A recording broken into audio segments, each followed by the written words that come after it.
సాక్ష్యాలు అడిగినప్పుడు ఏం చెప్దాంలే అని చెప్పి అట్లనే కూర్చున్నా.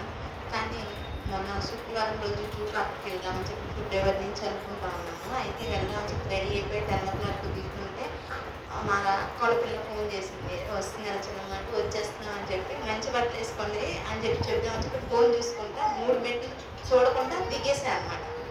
కాలు ఇట్లా మెలిపెట్టిపోయి చాలా అసలు ఇరిగిపోయిందేమోనని చెప్పి లెగలేని పరిస్థితి పైన.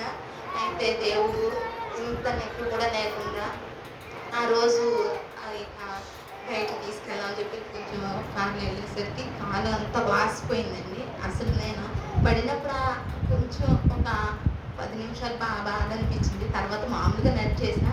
కాకపోతే దేవుడు మహాకృపను బట్టి కాలు ఇరగకుండా బెనికింది మాత్రమే. నిన్నటి నుంచి సాక్ష్యం చెప్దామా వద్దా అని అనుకుంటుంటే పైనుంచి నరం మొత్తం లాగేస్తుందన్నమాట. ఏమో నేను నాకు లాచిపెట్టను చెప్తానని చెప్పి అనుకున్నా. దేవుడు ఎటువంటి లోపం లేకుండా నా కాలు మంచిగా పడినా కానీ ఇరగకుండా దేవుడు కాపుదల ఇచ్చినందుకు దేవాది దేవుడికి వేలాది వందనాలు.